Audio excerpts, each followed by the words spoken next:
we mentioned, by the way, all of these are Bible plays? I don't know if we mentioned that today. It did creep in. Yeah, there was good. a point earlier where I was going, Yeah, we should probably mention that, but it yeah, did they're get Bible mentioned. plays. Each it's a whole history of the entire world from a Christian perspective. So you start from creation, you end at doomsday, and there's a lot of Jesus in the middle. Hello and welcome to the Beyond Podcast. And today we are going to be talking about York, the York Mystery Cycle, and a modern performance of the cycle that will be occurring very, very soon, which hopefully you'll be able to hear more about in just a few moments' time. All the details, the trials, the tribulations, the difficulty of staging so large-scale an event. But it's not happening in York, England, UK. It is happening somewhere else. So my guest is here to tell us all about that. My guest, who are you and what is your purpose in life? My purpose in life seems to be to, not to put too fine a point on it, seems to be to think about how the entertainment that we partake in makes us who we are. And so studying the history of entertainment allows us to think outside of our current historical moment in a way that no other study can do. So that's what I've dedicated my life to. My name is Matthew Sergi. I am an associate professor of medieval drama at the University of Toronto in the Department of English. I specialize more broadly in medieval English drama, performance, and play. I'm calling from Toronto right now. I'm really grateful that you're having me on your podcast. And I'm also the general manager for the York Plays 2025 project, where we're taking these York plays that were done in a huge production in the 15th and 16th centuries, and a little bit of the 14th century in York, and we are putting it on in as close to medieval huge style as we can on the campus of the University of Toronto, actually Victoria University at the University of Toronto, on June 7th, which is coming soon, Saturday, June 7th, rain date June 8th. So that's what we're up to. This is a modern version. There are going to be all sorts of questions that come into what you do with a very old bit of literature. Yes, indeed. A bit of dramatic literature like this. So let's start with what was it like then before we go to what you're doing with it now. I think is perhaps the best way of leading us into it. What was York within the medieval world? Yeah, it's a great question, and it's hard to know where to begin. So I guess the beginning is the right place. What we know about these incredible and by modern standards deeply, deeply unusual ways of doing plays comes to us not from the play texts themselves first, but from the records, from the incidental records of finances, of legal proceedings, etc., that people in the medieval world left behind because they were keeping them safe for administrative purposes. So the first record we have of someone doing a play like this comes from a rental of it's funny I should be saying this because this is a question that's really come up in the production we're doing now, the place to store where these pageant wagons are housed when they're not in use. Right now we're struggling to figure out where we're going to put our own for exactly that reason. And so I know what kind of a paper trail that leaves behind. I should probably say what a pageant wagon is, for starters. When we talk about a pageant wagon, and there's different ways of putting it, I'll call it pageant wagon for today. It is basically a stage on wheels. It's pulled by humans. We have records from various places of people being paid to be putters, that is, the people who put the wagon in its place. And so we're talking about, well before any purpose-built theaters were built in England, right? That comes up, I believe, in 1567. It's when the Red Bull opens in London. So we're talking like well before this, and of course, well before the 1520s as well. So there's no real precedent for a theater building happening. And so in order to get the show to the people, if you are putting together a show, you have to have something else that you built. And what was built in medieval York, for instance, and in other places, were stages on wheels. These would each be kept by one of the guilds of the town, and then when the performance began, would be rolled from station to station. They would roll the wagon, each guild often competitively would decorate their wagon with whatever set pieces of the play that they were doing. And then they would parade style through the town and stop at strategic locations where the wagon would be braked, and then the performance would happen, and then he would roll the wagon on. So that means that each of these plays would repeat at each of these wagon stations. And so you'd be looking at every year, and I'll talk about the year when they would do this in the year in a moment. Every year on Corpus Christi Day, each of the plays in the Corpus Christi plays, the York plays, would be repeated probably about 12 times, each time in a different location. And those locations through the city of York were separated by the equivalent of an American football field. So we're talking about 100 yards or so, varied from place to place. So the first record we have of the York plays happening was in 1376, which is the receipt that someone has for one building in which 3 Corpus Christi pageant wagons are housed, which was 2 shillings per year in 1376, and that's recorded for that space. From there, we get an increasing number of references to the York plays that are happening. That's continuing on every year on the holiday that comes sometime in, it's a movable feast, but it's sometime in late May or throughout most of June on Corpus Christi Day. So it's really around, near to midsummer, if not at it. And these are done every year as far as our records show, at least as far as we can see, going from place to place across these 12-ish stations. This continues for many decades until we get to the beginning of the 15th century, and we have a record, our most important record, or one of the most important records we have from 1415, where in one of the civic books, someone has thought to write down the full order of the pageants of the play of Corpus Christi in order for the city to keep it in their records. By that point, then, in the 1415, what we call the Ordo Paganarum record, we have a record of all of the different plays that were being done. So keep in mind that these plays were each repeated about 12 times in the day, and the number of plays that are recorded in this record are either 52 or 57, depending on which of the internal list you're looking at. So that is up to 57 separate plays, each on a separate wagon, that is repeated 12 times through the city. This is obviously a full day event. The texts that survive, and there are 47 plays that survive in a manuscript that's written down later in the 15th century, the text of the plays that survive suggests a running time that was between 20 and 30 minutes per play, though it varies very widely, and some of the plays are very short and some plays are very long. But that math has been a major debate throughout medieval drama scholarship of how they could even fit this all into one day. It seems to be clear, and there's a lot of disagreement over this, and I've actually just recently published in research on medieval and Renaissance drama my take on the how did they do it in one day debate. But we're looking at these plays, these mobile plays that are repeated from station to station, each one about a different Bible story, starting at 4:30 a.m. and continuing into the wee hours of the following morning. And the advantage of doing it at that time of year is of course, that they are long days and hopefully less chance of rain, though in practical terms, probably quite a lot of rain. So I'm going to right now, I'm knocking on a literal piece of wood, and I ask that anybody listening, please knock on wood, pray to whatever you believe in, that we do not have much rain on the weekend of the 7th and 8th in Toronto.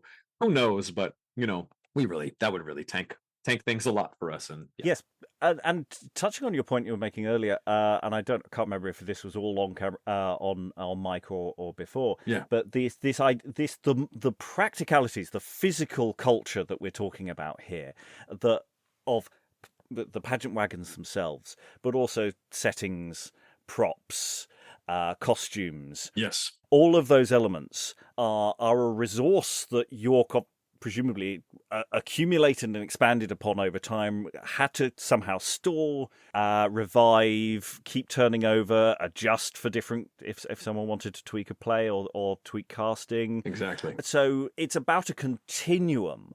And the logistical problem that you've got, of course, is that you're not necessarily functioning within a continuum of practice. You have a practice that goes back at Toronto with these texts and with this kind of staging and these kinds of experiments. Yes. But it's not continuous, is it? It has not been, and there have been various bumps on that road. What's instructive about this project, and about what's instructive about it as a work of study into history, into cultural history, into entertainment history, and I say history of entertainment, not history of theater, very consciously, because this is not happening in theaters, and it's important. But that's another point we can talk about. But Toronto, as far as I know, right now, these plays are done by the York Heritage Trust in York proper once in a while, but they have not been done in York straight through. They're done also some often on wagons in the streets of York, but there's only so much that the city itself can now accommodate in its modern framework. And as the York Heritage Trust and the York Mystery people have, as far as I know, reported, it really has shown them how massive even doing a truncated version of the plays can be in this station by station format. You mentioned the ongoing tradition at Toronto, and that's part of why I'm here. I'm a New Yorker originally myself, where I come from the suburbs of New York City, and so I came to the University of Toronto specifically because it has resources like this for the field I study. One of the main claims to fame here is the Records of Early English Drama project, which has been an ongoing project since the 1970s, where they have been gathering records like the ones I talked about earlier, records of early English drama, things that witness the actual productions of the plays rather than just being the scripts from them, which survive in a much more scattered fashion, though all of it's pretty scattered. That's here at Toronto. And also here at Toronto is PLS, which has alternately stood for many things. PLS, whether you want to call it Populi Ludique Societas, or which is Latin for the Cup and Game Society, or as we're starting to call it more now, performance-led scholarship. It's a research-based performance company that takes the studies we're doing into early entertainment and puts them on their feet so that we can learn about them better. PLS has been doing this at Toronto also since the 70s. The 70s were great in Toronto. Things have changed. Things have changed over the last however many years. I was speaking to a builder, actually, and he's like, well, what did you do at the last production? And I was like, I don't know. I was in high school during the last production. I had no idea. So PLS has boasted, among other things, many productions, including productions on replica wagons that PLS started, that they built in 1977. The problem is that in 2022, there was a fire in campus storage that had been storing PLS's wagons and quite a bit of other material that, as you say, had accumulated from year to year. That fire was absolutely devastating, destroyed everything. We ended up valuing what it would cost to rebuild all of what PLS lost in that fire would be over $280,000 Canadian now. And it's something that's accumulated over really generations. We were able to get some insurance coverage through campus insurance, though in doing so, PLS's status with relation to the university was sort of revealed to be in a gray area. But we did get half of it covered, and then that half is going toward the rebuild of what we had was 11 of these wagons that we were using in performance. We can now barely afford to remake 4. So we'll be using those 4 for our June production, assuming that everything gets built on time. We'll be doing those. But as you said, right, it's this sense of accumulation, things accumulating over the years. That's indeed how the scripts of plays like these were built, through accumulation from many hands year to year.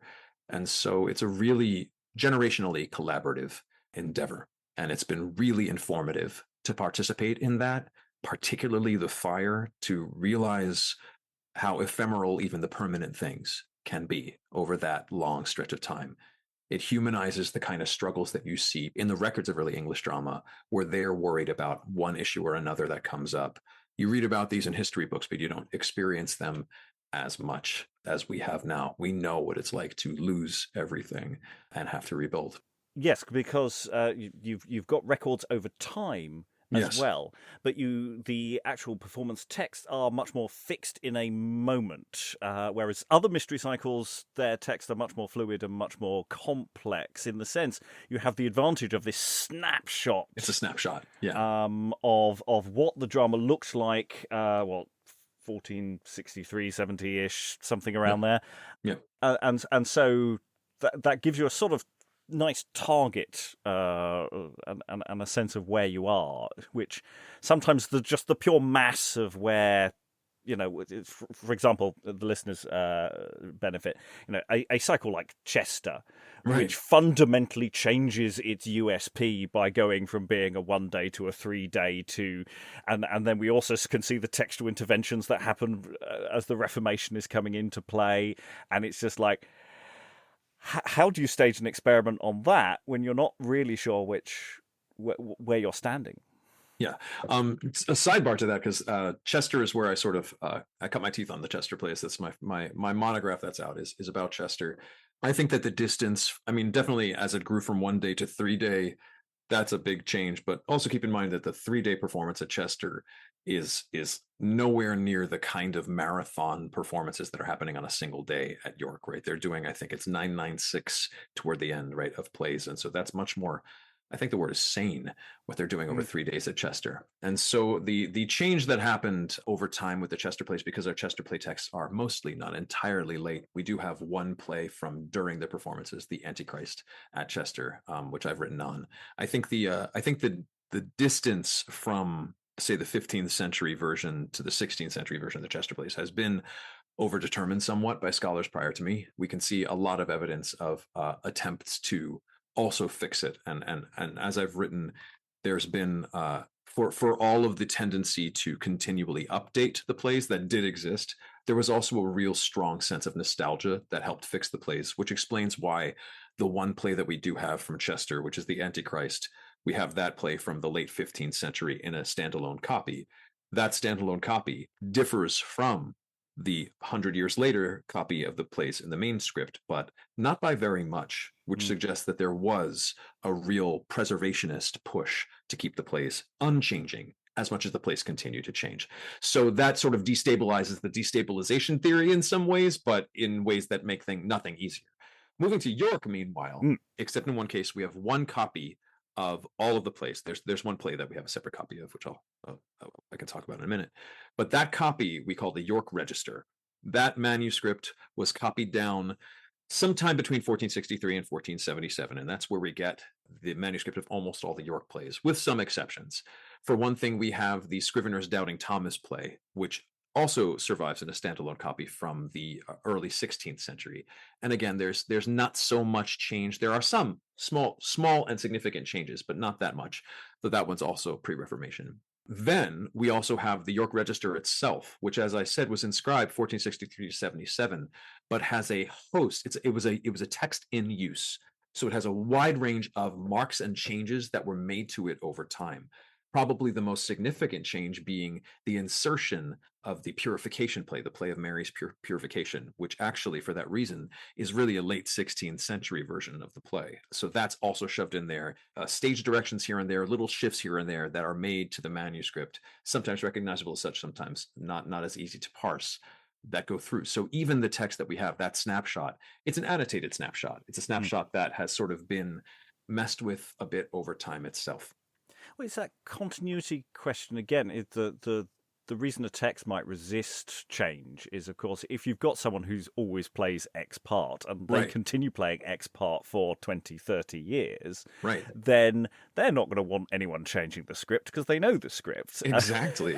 Though they may accidentally change it themselves, right? And this sort of this falls into that sort of weird Parian Lord orality idea, where what an oral culture registers as an exact replication of what we've always done is not the same thing as what a sort of photographically or digitally based culture would recognize as an exact replica. And I actually think that's informative, because from where I'm standing, I don't think either model of exactitude is really superior to the other. I think a living sense of reproduction and ongoing, doing things as we have always done them, though it would not necessarily match up to a video as we have always done them, might actually be a truer way to do historical reproduction than, say, doing it from a video, which of course has its own inherently flattening effects, right? This very form that we're speaking in, right? The recorded forms give the illusion of a kind of exactitude that cultures prior to this technology really couldn't conceive of. And part of the reason they couldn't conceive of it is because the exactitude of this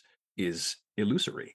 The idea that, when you're doing a version of a live performance that you have a video of, and thus you're doing it as they did, so much of it has been eviscerated from that performance that the actual actor's experience of it would not lose. So I don't know. There's something to say about that. Yes, and we are, we're in a for the most part in a pre-print culture. These are manuscript texts. That's important and too. This is something that I, as a practical theatrical practitioner Yeah. is something I leap onto, because it's like, if you've done a show and you've gone on tour with the show and it's not based on somebody else's script, it's something you've created. Right. The text frequently has no connection with what you're performing at all. Now, this is a much more regulated thing. There are more checks and balances in terms of people are checking your lines, and there are people making sure that it is appropriate. But even so, it's a practical medium.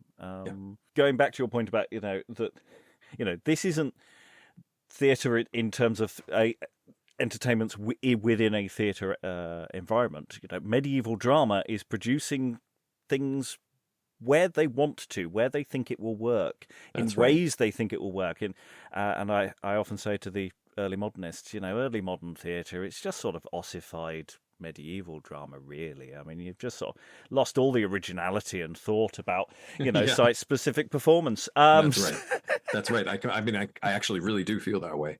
I think even more than ossified, it's commodified. Right. I mean, in many ways, it's commodified. You are putting early modernity comes in, and you're putting in a wall around it, and you're putting a permanent structure in it, putting it into a permanent structure, and that permanent structure is now the place where these things occur. It's very parallel to the rise of print, actually. The way that texts were circulated, both orally and in writing before the technology of print comes in, is similar to the way that plays could circulate, with both a sense of freedom and flexibility and also a sense of immense loss of creativity. Right? It was a very entropic system before theater became proto-professionalized, became located indoors, or rather located consistent. Indoors is the wrong word. Because of course there were many indoor productions prior to this, right? But rather the idea that it was in a purpose-built, closed-off building for that purpose alone. That means that it becomes more locatable, it becomes more controllable. And indeed it is controlled, right? The only reason the Puritans could shut down the theaters in the 1640s and 50s is because there were theaters to shut down. They could be controlled, again, for some good purposes, for the control of plague, for instance. But at the same time, right, and that's not something with which we are familiar now. But at the same time, it means that and something also with which we're familiar now is the intrusion of these technological controls into live performance, mean that the live performance itself shifts in its aesthetic and its soul, because it is in a more controlled, commodifiable, and indeed policed form. I don't think that that's going on in medieval performance. I think that medieval performance is more freewheeling than scholars even have really appreciated. It's that medieval performance isn't interested in genre in the way that commercial theatre is, because genre is about how do you sell a play to an audience. Whereas a medieval audience is going, there's a play on here, shall we see it? Yes. And that's basically because there isn't choice in the same sort of way. No, exactly. So for instance, you get the announcements before certain medieval plays, like the bands, we call them. And these bands have erroneously been called advertisements. Well, not exactly, because for one thing, when you advertisement generally happens. It's not the same thing as an announcement, right? An advertisement, particularly a commercial advertisement, is something that's done competitively to try to sort of get someone to come to your store rather than the other guy's store. And it participates in, and the reason why I make that correction is because when we look at the records of early English drama, these bands tend not to be associated with money spent, but with money gained. The bands seem more often to be fundraising asks that are going out into the community saying, this is something in which we all have a stake. This is what we've got to entertain ourselves. So this is the pre-entertainment that we're putting out there to show you that you should donate to this. This is for our parish or for our community or for our group. Throw some money our way so that, not only to let you know that it's happening. And again, there's a big performance happening in your relatively small network. You probably know it's happening.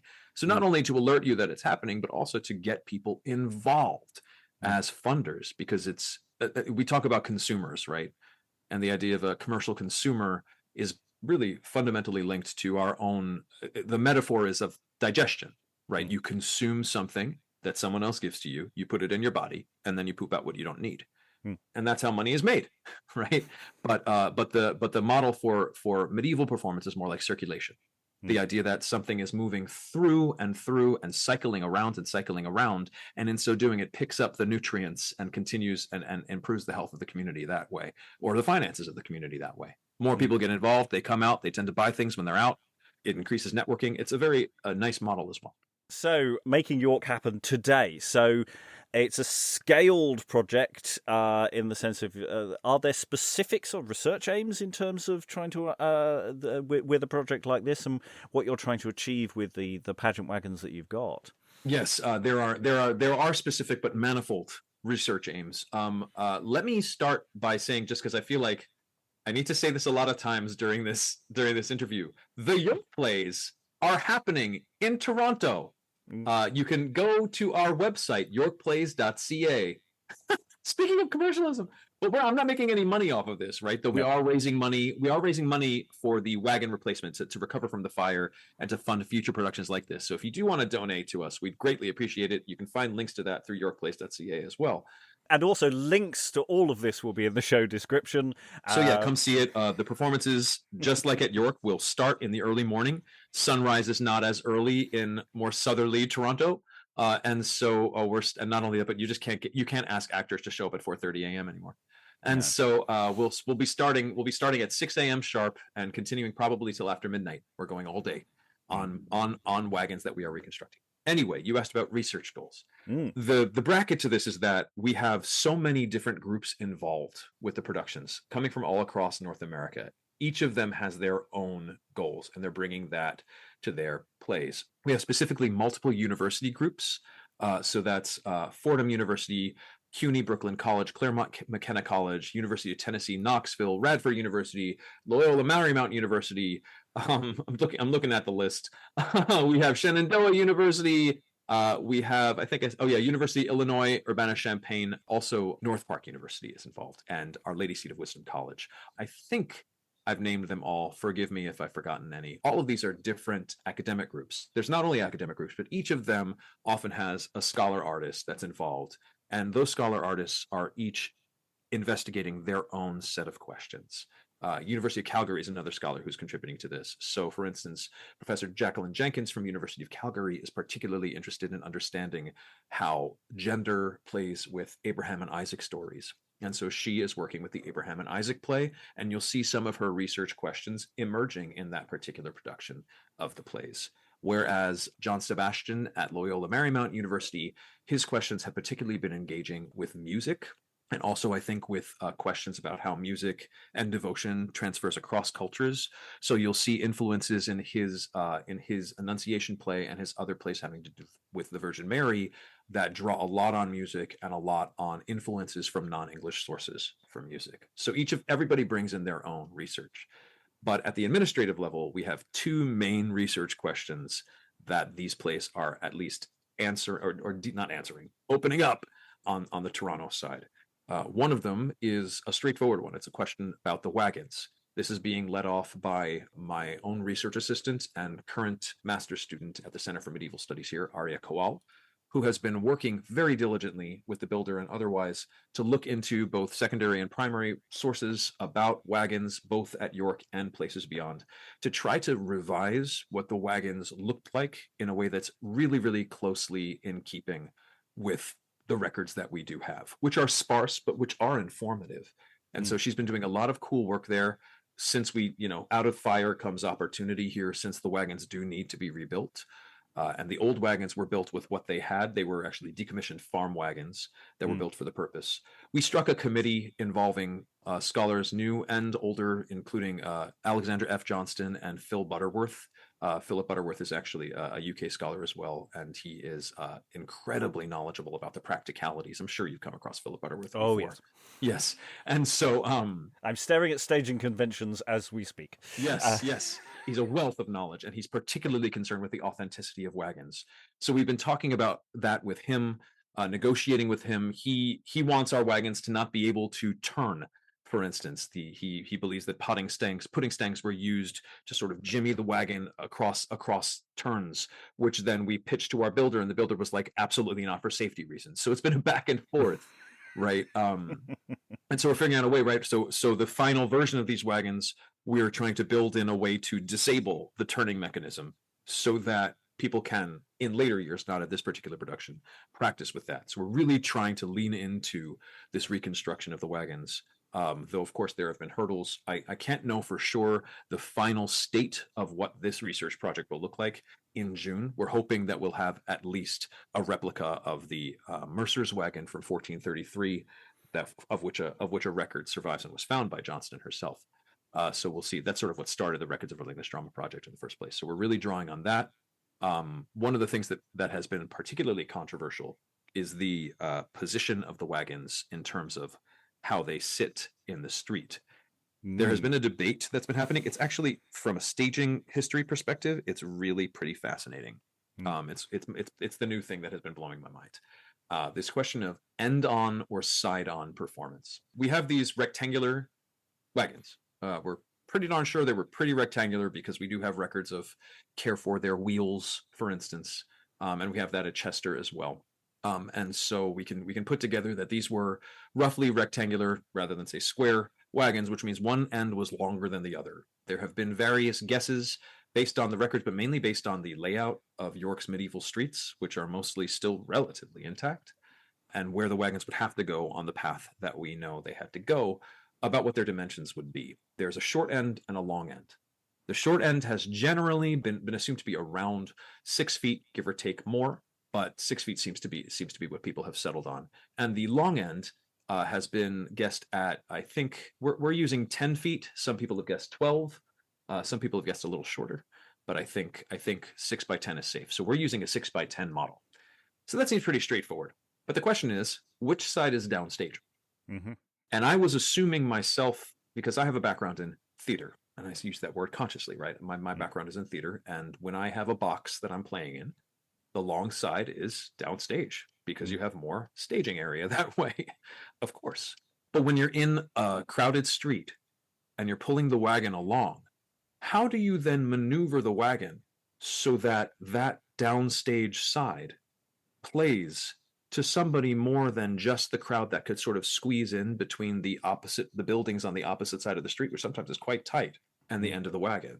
That side-on orientation ends up creating a very unwieldy model for street performance that has sometimes caused prior scholars to deduce, well, I guess the audience that really mattered were the rich ones who were looking on from above. And okay, but depends on what you mean by mattered, and that'll get into my second research question, which maybe we'll talk about if I ever stop talking about this first one.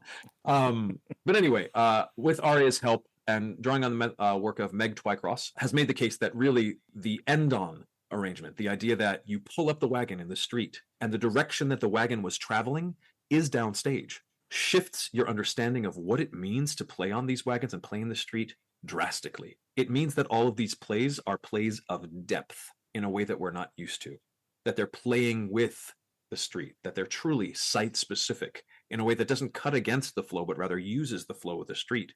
We see evidence of this from, we have some somewhat contemporary drawings of wagon performance from, say, Brussels, and they all seem to be doing end-on performance in those drawings. But we also just see that the utility of this, if the wagon does not have to turn, not only is it more convenient by far, not only is it better for crowds, but also it means that you can build the procession of the wagon truly into the show. The wagon processes forward, and you see the set approaching you. And then as it processes away, you see the back of it, which is also probably decorated in a way that's powerful. It does something, this end-on arrangement, it does something to at least my sense of how the space is working. And I don't know if this is transferable to Chester, where a lot of the streets are wider, etc. That's a complication that that's a can of worms I don't want to open up. But at York, it's pretty convincing that end-on orientation was used. So for our production on the campus, we will be turning the wagons so that the short end faces the assumedly where we think the audience will congregate, and often the other short end, the upstage end, will be facing, say, a wall or something like that. it has been a challenge for all of our modern performers to get used to the idea that the short side is downstage. But I think that challenge has been really informative in and of itself. The other question is, I suppose, on that level is also how much street level is being used in York, because there are plenty of texts that clearly dive onto the street or use street as a way of transitioning from location to location. Is York doing something like that? So that's been a point of everything's a point of debate, right? Yeah. So the prior productions that have been done, say at Toronto, have concluded that, and I'm not quoting directly, but the general vibe was that street level or platea level performance was minimal. That of course it is a necessity to use the platea that is the street level in staging, because the wagons are so tight and because they involve scene shifts and they involve moments where you bring on like a donkey or something that cannot go up onto the wagon. And so, and I'm not going to say I've written about this, but I did write about this at Chester. It doesn't matter. Like, so the platea is the street level is a level you must use at some level. The question is how much. And my predecessors had deduced that because in their experience, using the street level too much dissipated the energy. That must have meant that these wagon pieces were generally more centered on the wagon only. I'm trying to push back on that quite a bit because, especially not only with end-on production, but just in general, you got to use the street. Like it's a fundamentally, it's a deeply embodied form. And so you getting up there in the body, among the bodies, is key. We see embedded cues throughout that say that they're clearly using levels. And while you can add levels to the wagons themselves, we're struggling to do so. But while you can add levels to the wagons themselves, those levels must by nature be very tight. There have been prior scholars who have thought that the wagons were roofed and thus would add another level on top. That just doesn't make any sense, because then you cannot view it except from directly, like that it would be incredibly impractical for outdoor performance. So we're talking here really moving platforms plus maybe an extra level, which means that in order to open up plays with the kind of grandiosity that is involved, you need more. You need to use the street level. We have records from other plays. I mean, I've made the case about the Chester plays that the Chester plays used street level really amply. You have the famous stage direction from the Coventry plays where Herod is to rage on the pageant and then in the street, right? And so you have this guy simply in order to play the Mad King, he is freely moving from the wagon down into the street and then back. And so there's real free passage. So I think that the street level is used pretty amply. I think we'll have ample space to use on campus, and I've encouraged all the contributors to make use of it. Well, it's also that sense, again, following on from our thoughts, what we were talking about earlier about, later drama being ossified by architecture, Yes. that it's up to the individual pageant maker to a large degree what Most they're definitely. doing, and that actually having any kind of this is definitely or any kind of absolute position is sort of unhelpful, because it's going to be whichever problem you need to solve for this play is going to be the solution. No, I buy that too. I mean, again, because this is less ossified, as you said, it means that it's built on ideals that we would now associate with improvisation, with improv, right? And not just sort of like yes and improv, but really the kind of improv that postmodern theater artists like Mary Overly are doing, like the idea that or Grotowski or something, the idea that you really are building the act of play from the things that are available to you in the space. So assumedly, right, even within the city of medieval York, different staging practices would emerge for different stations, let alone different guilds, different resources, different sizes of casts. Yeah, the X station has a very annoying overhanging jetty or something, so they can't do what they did on further down the road, etc. Right, exactly. And so when you are free, or Station 8 has the VIPs watching from the mayor's office, or no, it's not the mayor's office at York. It's one particular, the Guildhall. So the Guildhall at Station 8, the Guildhall at Station 8 at York has VIPs watching from up high. So for that one, y'all, play to the rafters. Yeah. Like that kind of variation is built in. And when you are freed in the circulatory model of drama, when you're freed from having to be exactly repeatable because you don't have customers paying you can really have more fun with that, for better and worse. And so, yeah, I'd say so. The second research question that we are asking, again, from my home base, again, remembering that each of the other teams is bringing their own research questions, but mine coming in and sort of from the administrative level is the question of embodiment and presence, and what it means to do plays like this truly live. What does the liveness of the plays do to our understanding of the plays? What does what these plays ask of our bodies in time and space do to our understanding that, say, a video recording could not do? This is sort of a reason for being for this experiment in the first place, because if we could, right, there have been not increasing, but there have been a number of computer-based modeling of how the plays might have worked, various calculations on paper, arguments on paper about how they worked, and of course, the number of times these plays are read in classrooms in a sedentary position.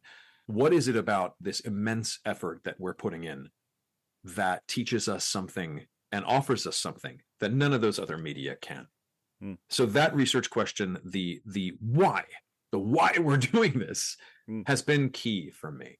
I mentioned earlier the work of Mary Overly, the inventor of the 6 viewpoints, which is a sort of, she calls it postmodern, call it what you will, but it's a present day performance practice and theory. It's very practically oriented about how we break down what a performance is, again, outside of the theater.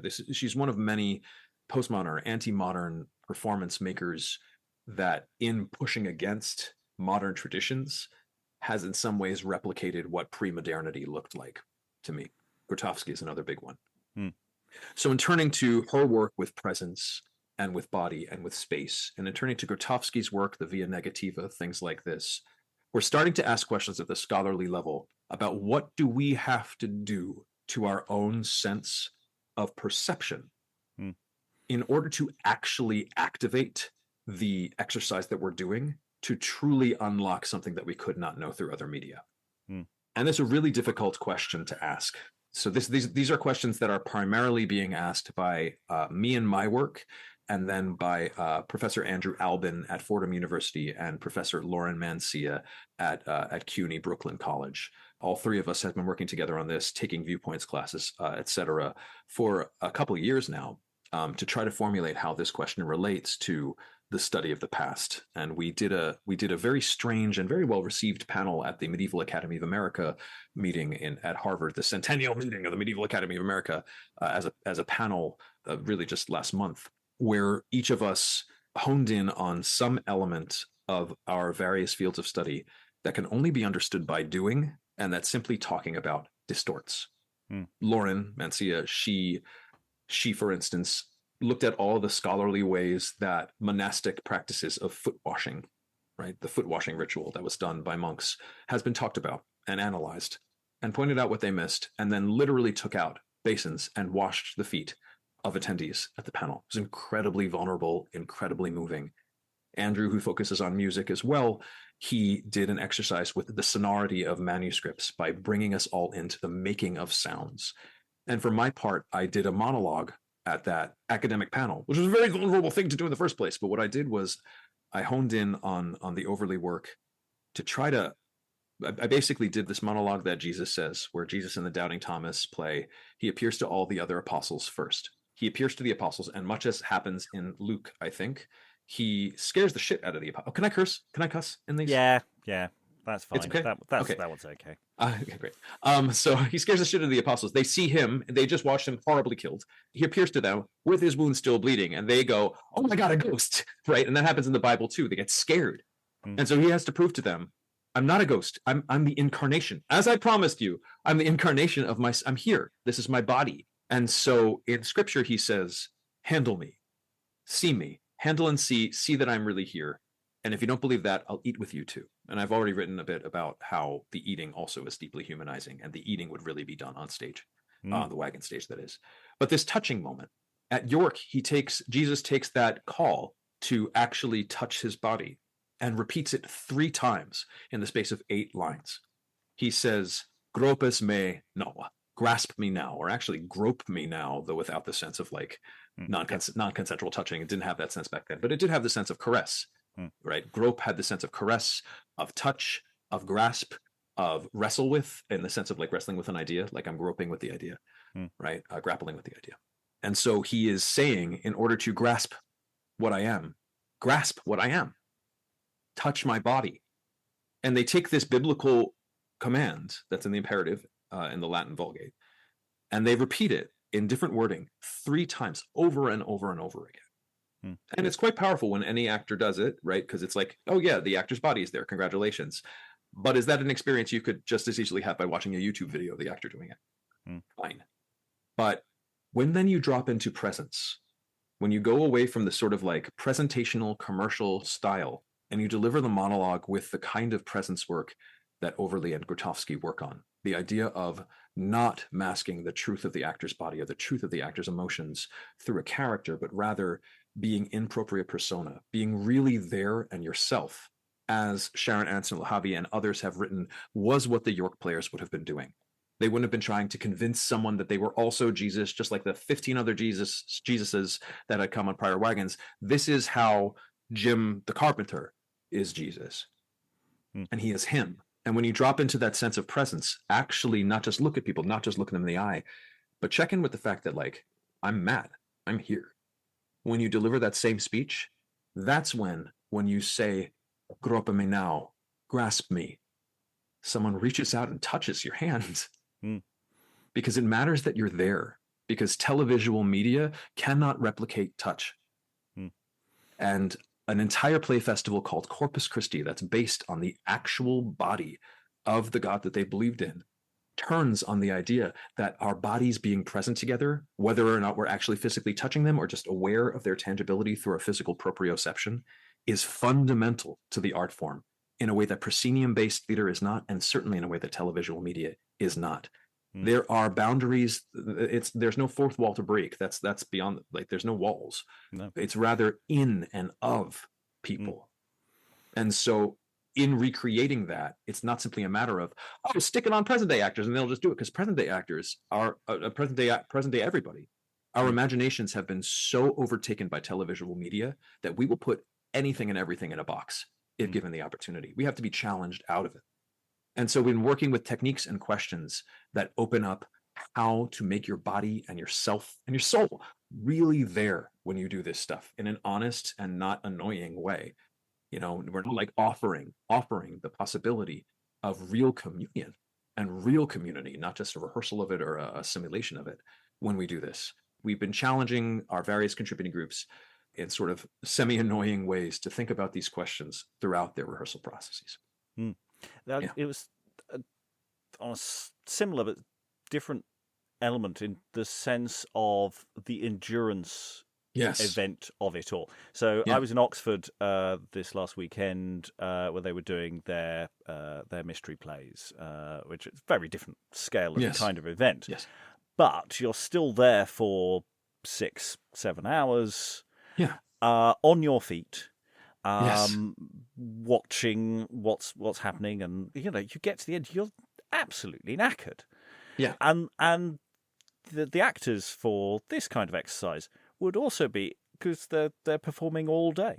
That's right. And the audience are there all day. And yes, you can selectively drop out or decide how you're going to be there.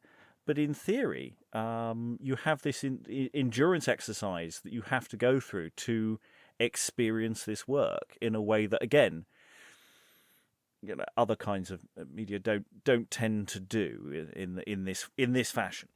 Yes, what it asks of you, what it has already asked of me in organizing it, has been, to say endurance is an understatement. I mean, it's been really hard in many ways to deal with all of the moving parts. And part of that is because the 21st century world is particularly resistant. As I've sort of, I've been trying to repeat to all of our participants, this is much harder to do now than it was in the 1970s.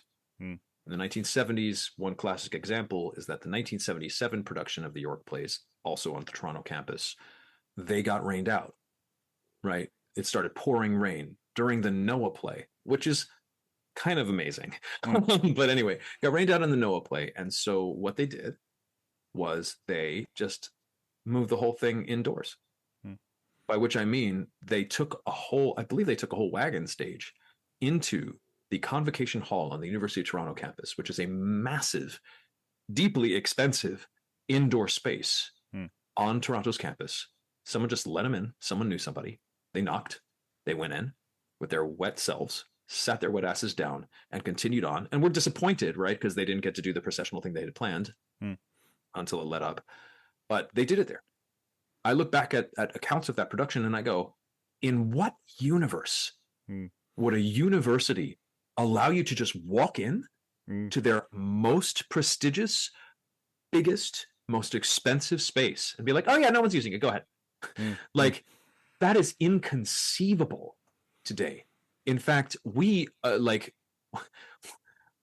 finally, after months and months of negotiation, were able to at least get the rental fee for our university space waived because we were officially housed within a university department, so using it for a scholarly event, right? But even then, with all of the fees for all of the different staff, all of the different dots and I's to dot and T's to cross, it's still maxing out the small grant I received in order to do this, in order to host it there. And then the idea that if we rain, we could just move in someplace big, I asked, and they were like, no, right? So you hear about the 1970s production, and random people from the community were coming in, sitting on wagons, like someone put their kid up on a wagon, sitting at Herod's feet, so he started playing to the kid, that kind of thing, you know? Whereas if that happened now, well, unfortunately, 21st century circumstances mean that we have to have everybody who is touching a wagon sign a waiver, and everybody who doesn't has to stay a meter away. Right? On and on. It's relentless. And so this is all to set up the statement that this is an exercise that is becoming increasingly impossible, even in living memory. It's certainly more impossible than it was when the mayor himself was involved in the 15th century, let alone 10% of the town. But what is making this increasingly impossible is what makes it increasingly necessary. The changes in our day-to-day understanding of space and how we relate to each other have changed in many ways for the worse. Sometimes, some ways for the better, but in many ways for the worse over those spans of time, both the centuries and the decades. And to take on this, the mass of what this dramatic piece asks of us, is an exercise in becoming more conscious, defamiliarized with the ways that in little shifts, our attitude toward the spaces and university and cities in general with each other that we occupy. It makes us more aware of the space we're in, which is something for which I'm grateful, as hard as that realization has been at times.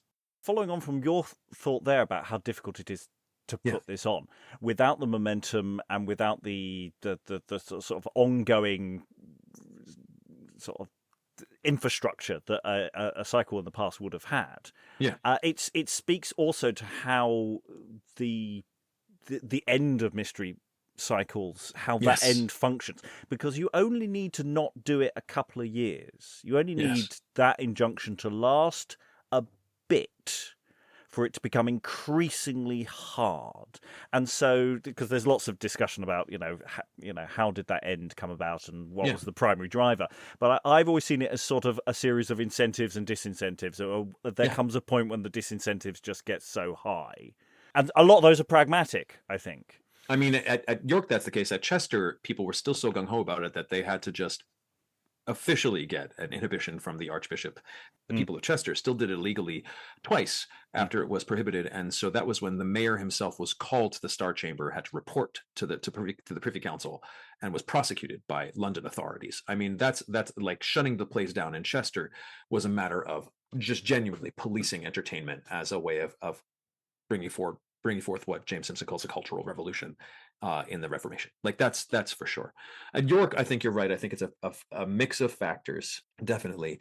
But one of the factors that's involved is the way that, choose my words carefully here, the way that tradition and basic sort of human community acts can be cut off by convincing young people that their increasingly restrictive attitudes are liberationary. Right? Young generations, and whoever's hearing me say this might interpret this one of two ways that are opposite to each other. So go ahead. Maybe both are true. But as we're seeing, I think the youngest generation of adults tends to be susceptible to thinking that whatever goes against what their forebears were saying or doing must be a move toward liberation. And so I think in 16th century England, the politics of the Reformation, and more appropriately, the politics of Puritanism, are convincing newer generations that this is the freest that they've ever been, by being free of all of these old, stupid, sacrilegious ways of expressing your religious belief through your community and through your own body. And so you are freer and better off now that you're casting off that absurdity.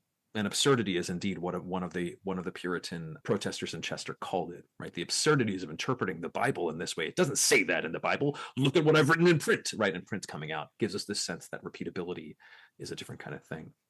And so, yes, you're right. The sort of maneuvering that leads to the end of these plays is also aligns well with what makes the plays so difficult to do now. And I'm very conscious of that, and pushing back against that. Yeah. So the people who debate that the York plays could never have been done in one day, they at first offer the idea mathematically, right? The people who say it couldn't be done. They say mathematically it couldn't have happened. Alan Nelson famously did it in the 1970s. Then it happened again later, where people were saying, well, mathematically this doesn't make any sense. Just the amount of time it takes to do these plays and to transition between spaces would exceed a day. And they're right if you define a day as daylight. Daylight at midsummer in York, if you include what we call civil twilight on either side of it. So that's the sort of period on either side of sunrise and sunset where you can see pretty damn well. You have about, I think it's 18.5 hours of workable light. And they are absolutely right that mathematically the York plays could not fit into that period. But we also have records from the records of early English drama where various groups are complaining that their plays had to be done in the dark. Sorry, one group is complaining that their play had to be done in the dark, the Masons. And so given that complaint is at all conceivable, then that means that playing in the dark could and did happen. Maybe some people weren't happy about it, but the Masons went near toward the end, but the Mercers always went last, and they were very happy about it. They were the most powerful guild in the town. So the assumption is that if the delays that the Masons are complaining about caused the Masons' play to go after civil twilight or after dusk in a way that they didn't expect, but it kept happening, then the plays that went well after the Masons surely were expecting to be in dark. You see my logic. And so the idea is we're basically not bound. What it is that it clearly signals that the lighting was there. There's, after all, a torch procession associated with the plays, often, though, whatever, we can't necessarily associate them, but that doesn't mean that the torches are not there. There are torches in the town, obviously. And so lighting it by firelight seems to be an acceptable thing to do. And with that opened, the question of whether you can mathematically fit it into daylight no longer is a question. The question of whether you can fit it into, say, a 24-hour period, no one has ever debated. And so, except, I think it's the early 15th century, right around where there are like 57 of them, where you have people of York going, guys, if you keep adding stations, we can't get this done in one day. Right. So like you have like that anxiety back then too, which is kind of brilliant. When the mathematical concerns about whether they can fit fall away, many scholars end up saying things like, but you can't. Who would want to do this? It's so tiring. It's so exhausting. In fact, there's one scholar in particular, Margaret Rogerson, also Margaret Durrell in earlier publications, who went from definitely saying these plays had to be done maximally to how could they be done after I've seen it done in York, after I've seen it done in Toronto, in Leeds. You can't do this. You can't do this all day, but you could feel the exhaustion coming through. And that dovetails back into these questions about physical presence, physical engagement that I'm asking. For one thing, the plays are arranged in their original context where every play was done by a different guild. So no team of players is really in use for that big a chunk of the whole thing. And there are 12 different stations. So end time at station 1 and start time at station 12, like there's a big gap there, considering we're repeating each of these plays at each of these 12 stations. So the length of the day is perceived differently. And the assumption is that people can really come and go as they please, that you're not sitting through this the way you would through a theatrical production, that you're watching it, that you're in it probably, or someone you know is in it, so you're going to follow that one. But above all of that, it's exuberance. When you ask theater people, and again, I'm using that term consciously here, when you ask theater people about the process of doing an 18.5 or longer hour production, you get quotations like the one that I'll read from, say, Arlen de Boyer, who is an excellent scholar who's really more an early modernist, but who has published on the question of the York plays and the production, where she says, a question worth asking ourselves is whether a playing day of what she says is over 20 hours. And it's fair to say, right, a play that you aim to be 18.5 hours will probably take at least 20. A question worth asking ourselves is whether a playing day of over 20 hours, this is quoting Boyer, even if possible, would be practical or entertaining or desirable. That the event would be any of the three is not at all apparent, nor from any point of view, that of the performers, that of the audience, or that of the city. In short, whether or not the York Guilds could successfully stage a 20-hour marathon extended beyond daylight at both ends, one wonders why they would do such a thing. That's her writing, right? End quote. So the question of why is tied in with the question of endurance. And to open up that question, I decided to stop asking theater people and scholars because, finish that sentence yourself, and instead asked a burner, someone who goes to Burning Man every year. He's a little older than me, and I was like, I've never been to Burning Man. Burning Man is the week-long art festival that happens in Nevada every year. And I asked him, why in the world do you do this? What's involved? He ended up saying some things that he didn't want to be totally public about, so we're using his burner name, which is Tinker. So Tinker told me, and I've published some of this interview again in Romart and research on medieval and Renaissance drama, but he started saying things to me where I was moved. I mean, I started crying, right? I'm almost going to start crying about it now, right? So he says things like, first off, the fact that at this Burning Man festival, they have these art cars, which are essentially mobile stages for various weird things that they do, right? That's built in, the kind of thing. But he says the festival really starts on the prior Sunday night and builds a whole week until it gets to Saturday, but he usually gets there the Wednesday before that. So he's there a week and a half to set up camps, install our installations, to work to help the Burning Man effect happen. He's built into the labor, and he's laboring the whole time. When he's there, right, everybody turns off their phones, or your phones don't work. So your sense of time turns into what he calls a natural organic blur. And I'm quoting here now, quoting Tinker, the place runs 24 hours a day, so what pattern you send depends on what you like to do. The longer I'm there, the more nocturnal I get. He says, it literally goes 24 hours a day. It certainly goes hardcore until 4 a.m. The evening parties start around 8 p.m. maybe, go all the way to sunrise, but then a huge art car all of a sudden sets up at 8 a.m. He says, everybody tends to go harder and harder as you approach the big burn festival at the end, or the big burn ritual at the end. He says, it's very much a sleep when you're dead kind of thing. I've been known to get going very hard at 10 a.m. on burn day, the final day, and not call it a quit until 10 a.m. the next morning. Matt, I'm 52 years old, right? He says, this is not an academic, calm, holy crap. What the 20-year-olds pull off, I can't imagine how long some of them just keep trucking. The original old school crowd, they're in their 70s now, plenty of octogenarians at Burning Man who bring their babies. This isn't about a week for so many people. It's a 52-week-a-year event. I'm only there a week, but the other 15 weeks I'm building, I'm prepping. And so you build it in because you love it and you care.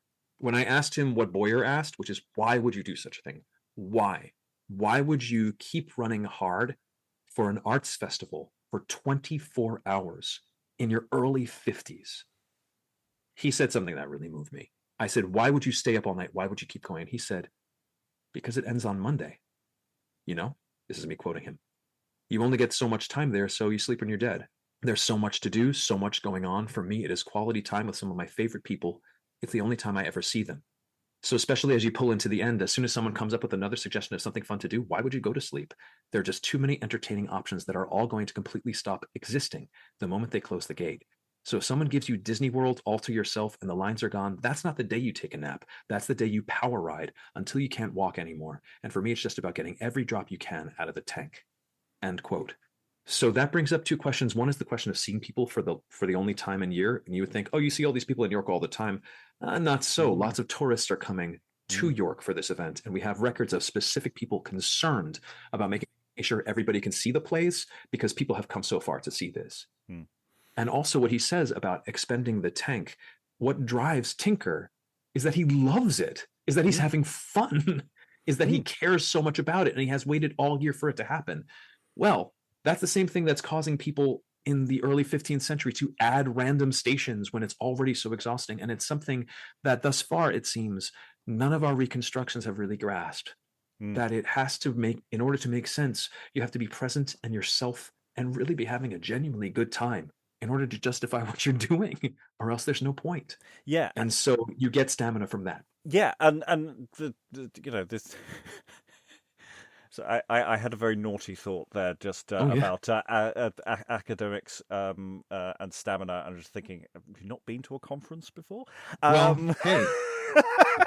No, but that's what. Can I talk about that? Yeah. Right. What a conference is, what an academic conference is. First off, academic conferences are so increasingly awful, right? Because they're so big, there's so much going on, and nobody actually is going to anybody's panel. Because think the morning panels. I was so pleased that our panel was well attended at MAA, because usually we had an 8 a.m. on the Saturday panel, and in my experience, the 8 a.m. on the Saturday panel, nobody fucking wants, right? Like, right. So you worked on this all year or whatever, and you're presenting to a room in the basement of whatever university for like 3 people. Like, people show up to conferences, but they don't show up there mainly for the academics. Frankly, they show up for the camaraderie, right? Yeah. Have I spent the whole night awake with various people at academic conferences? Yes. Yes, absolutely. And then I've crashed the next day, but I only get to see them once a year. So we do know what that feels like. It's just, we know what that feels like outside of the rooms in which we actually do our thinking. It's the one thing I said about the Chester plays way back is that the cast party and the production are not separable, right? The cast party is continuous with the production. Yeah. They're all part of the same thing. We have this tendency in commodifiable theater and commodifiable academia to take the fun stuff and the socialization and say, well, that's secondary to it. The real thing is X. And then we only look at the real thing and we miss the point entirely. But yeah, we have our ways of staying up all night. It's just, we don't want to tell anybody that's what we did, because then we'd have to say why we missed the 8 a.m. session. Yeah. And so, And again, there's speaking to a lot of our work, which is often feels like endurance work, in the sense that often we will program a week of shows back to back that and it's just like, and yes, it's ridiculous. Why are we doing all of these shows? Because otherwise it's not an event. It's not what we're doing, and we want to do as much as possible rather than just let's do a play. Yeah, I mean, think about stock, right? You have a summer stock in the UK. Is that what you call it? Yeah, like less so these days, but of course, it does sort of exist in some places. Again, what makes it less and less possible is what makes it more and more necessary. But like, if you think about the thrill of being in a stock company who's doing like a production, every 2 weeks, and they're putting it together, it's enthralling and incredible to be asking to be doing that, and everybody complains about it, but then they're actually doing it, and it's deeply invigorating. They find the stores of energy because that's what they love. The only problem is that most theatrical techniques now have trained all these actors to mask their exhaustion from the audience, because the audience are paying customers, and so they're essentially expecting to see something of the same quality and the same type and same style that they could see on Netflix. One wonders why don't they just stay home and watch Netflix, and they mostly do. But the thing is, like, what you're going for, the experience you're going for, has to make your own discomfort and your own exhaustion and your own intensity visible as you, not as a product. If you open that up, you open up possibilities of what this art form can be. And I'm tired of seeing polished productions that look the same to me as they look to all of the other subscribers or blah, blah, blah. Like, I could get that at home with Netflix. I'm pretty tired of Netflix too. If I'm going to go and see live bodies in a room, let them be live. Let it be different every time. Okay. Text. Let's talk text. So the York text, as we said, is written down in a manuscript in the 1460s or 70s. And that text has undergone change, and it continues to change. It's all written in Northern Middle English, which is very difficult even for readers of Chaucer sometimes to parse. So we have this text. It's written primarily, mostly in verse. The verse form changes within plays and from play to play. From there, we have updated spelling editions, which at least take the Middle English text and take all of the words that you could basically just understand by spelling differently, right? Updating their spelling, and make them more readable that way, and then gloss the difficult words, change some key words with an eye toward keeping true to the text, but also making it more readable. This is work that has been done, I think, in a pioneering way with medieval texts by Christina M. Fitzgerald, who is a scholar at the University of Toledo. Christina Fitzgerald put out a broad view edition of, I think it's 27 of the extant plays called, the York Corpus Christi Play Selected Pageants, that are all done in that style. That is the base text that we're using for those 27 plays. And then, probably in one of the most important developments in our project, we brought Professor Fitzgerald, Christina Fitzgerald, on board. And she has, for the purpose of our York 2025 production, updated the remaining 20 pageants specifically for the purpose of our production. So they're entirely internal. You won't hear them anywhere else except at our production. From there, each group gets to do with that Fitzgerald edition what they wish. The edition has already been updated in spelling, but an edition that stays pretty true to the York Register manuscript. From there, I've challenged each group to treat the text in a way that makes the most sense to them, because I think that's the most historically accurate thing to do, is to give the guilds some freedom here, because the guilds intervened in their texts, certainly.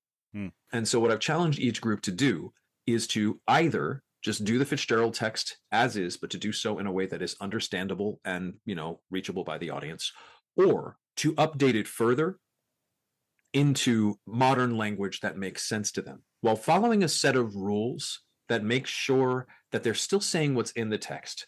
They are allowed to, and how can I enforce this? But, I can enforce this with nagging, which is what I do a lot. Another endurance art. The rules are any word in the York plays must correspond directly and straightforwardly with 1 to 3 words in your version. So you can expand it a bit, but you can't add something that's not there.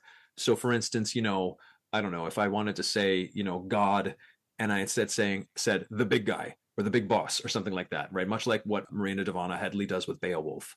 That is acceptable as long as you're staying true to the original. You cannot add any word that is not attached to a word from the original text. That's what we're keeping people to. I've encouraged some people to, thus, in doing that kind of update, to play with rhyme, to try to get some, because we lose the rhyme in the updated spelling edition for obvious reasons.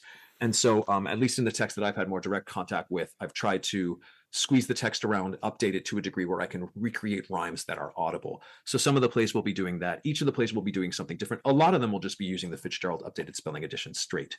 And we're very, very grateful to Christina F. Fitzgerald for being our resident editor of our text. It's really exciting that she's doing that. And this is one of those awful segues. If you'd like to hear more from Fitzgerald about the published York plays, you can go to the episode on our podcast. We recorded that when it was published. That's fabulous. Yeah, and Broadview Press will have a table, assuming all goes well. We'll have a table at the event where they'll also be selling that edition as well. So it's really exciting, and we're having an event on the day after the production somehow, where because we're holding that day for a rain day anyway. So on the day after the production, we're having some more academic gathering, though that's only for registered participants. But Tina will be talking about her work on that day, which is exciting. The order of those days can switch depending on weather. That's our weather contingency plan. Yeah.